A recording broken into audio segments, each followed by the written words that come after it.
Corona pandemic के बाद जैसे जैसे इकोनॉमी खुल रही है, चाइना के लिए सब कुछ पहले जैसा नहीं रहा। हालांकि अभी भी चाइना दुनिया का सबसे बड़ा मैन्युफैक्चरिंग हब व यूएसए के बाद दुनिया के दूसरे सबसे मजबूत इकोनॉमी है। लेकिन चाइनीज़ मैन्युफैक्चरिंग इंडस्ट्री का डाउनफॉल, जो कि 2015 के बाद चालू हो गया था, इस कोरोना महामारी ने उसे और भी तेज कर दिया है।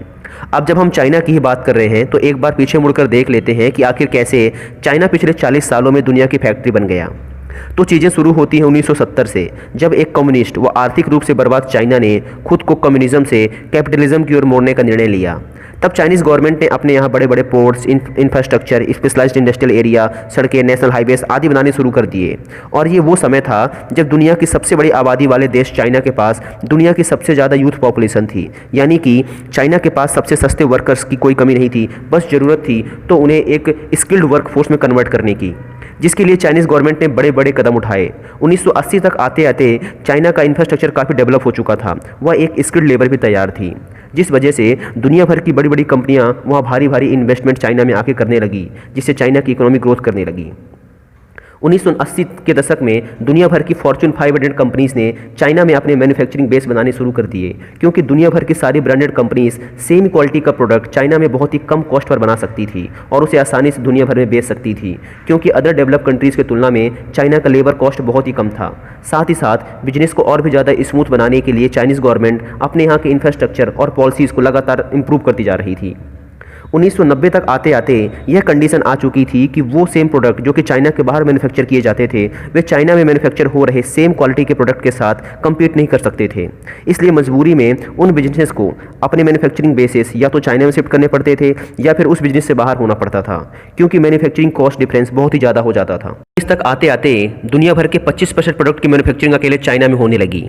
इसके लिए चाइनीज़ गवर्नमेंट ने अपने यहाँ के रूल्स व रेगुलेशंस को बिजनेस फ्रेंडली बनाया। वह मॉडर्न रोड्स, ब्रिजेस, पोर्ट्स आदि का निर्माण करवाया, जिससे बिजनेसेस अपने प्रोडक्ट को एक जगह से दूसरी जगह बड़ी आसानी से भेज सकें। 2010 में कंडीशन ये हो गई कि दुनिया भर की 1/3 मैन्युफैक्चरिंग अकेले चाइना में होने लगी और चाइना जापान को पीछे छोड़ते हुए अमेरिका के बाद दुनिया की दूसरी सबसे बड़ी आर्थिक महाशक्ति बन गया।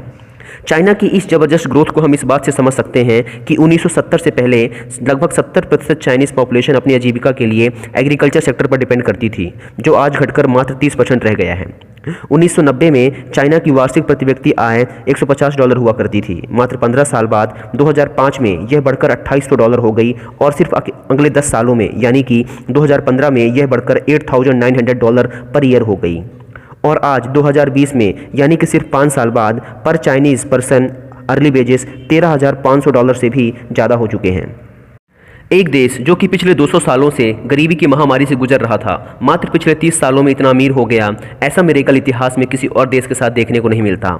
लेकिन जैसा कि नेचर का रूल है, हर चीज़ में सैचुरेशन आता है, ग्रोथ रुकती है और चाइना के केस में यह रुकावट पहली बार देखी गई 2016 में, जब चाइना की मैन्युफैक्चरिंग इंडस्ट्री की ग्रोथ 2% से कम हुई, 2% से कम होती चली गई। हालांकि उसके बाद चाइना ने मॉडरेट स्पीड से थोड़ी बहुत ग्रोथ शो की, लेकिन उसे सबसे बड़ा धक्का तब लगा जब यूएसए प्रेसिडेंट डोनाल्ड ट्रंप ने चाइना के साथ ट्रेड वॉर स्टार्ट कर दी।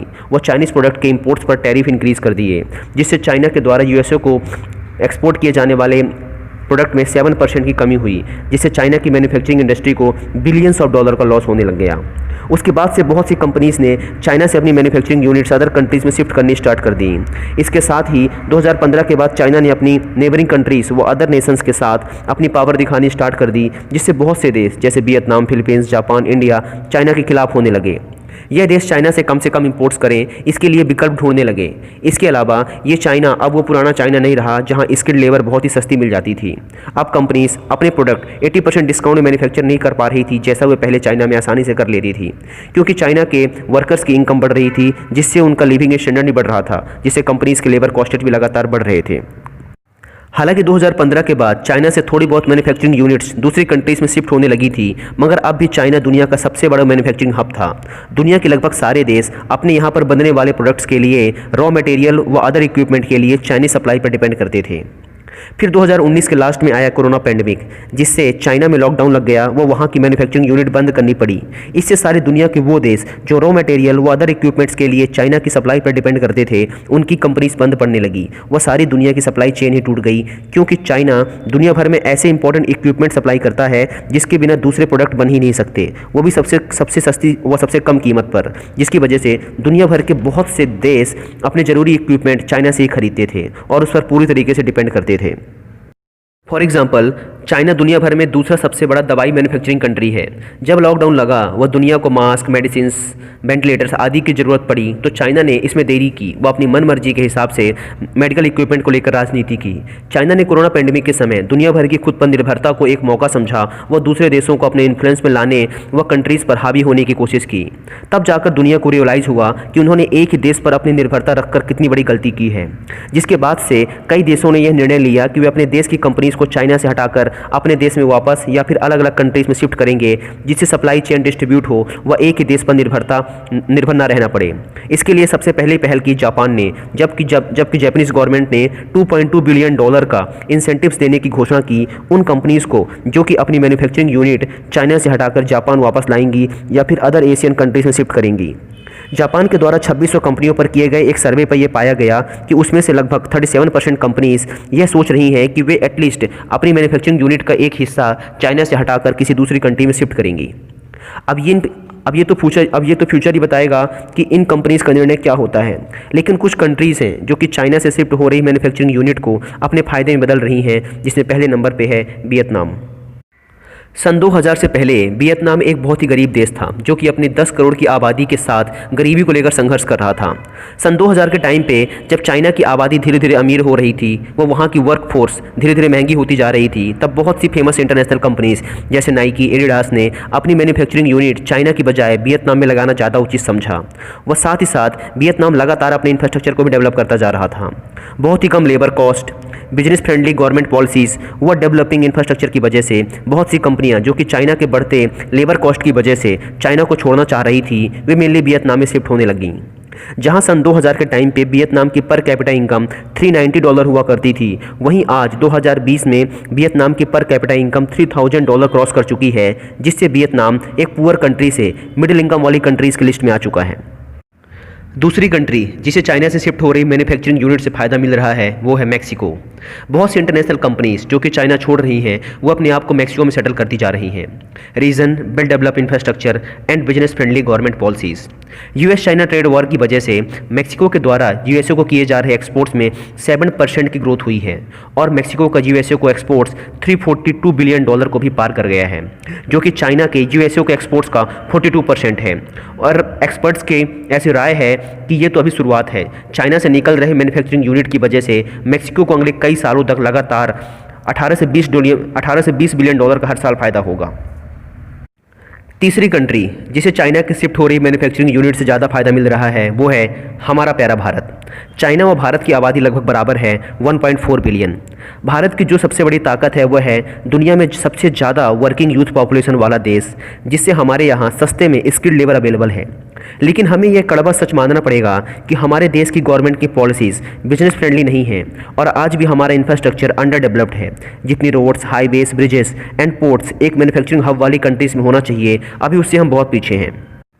लेकिन 1991 में हमारे देश ने जो प्राइवेटाइजेशन एंड लिबरलाइजेशन की पॉलिसी अपनाई थी, उससे हमें काफ़ी फ़ायदा हुआ है। हमारे देश में भी काफ़ी फॉरेन इन्वेस्टमेंट आया और काफ़ी हद तक हमारा भी इंफ्रास्ट्रक्चर डेवलप हो रहा है और हमने भी काफ़ी हद तक तरक्की की है। जहां 2020 में इंडिया की पर कैपिटा जीडीपी $470 हुआ करती थी, वहीं आज 2020 में हमारी जीडीपी पर कैपिटा $2100 के आसपास है। ग्रोथ तो हमने भी की है, लेकिन उतनी नहीं जितनी हम कर सकते थे।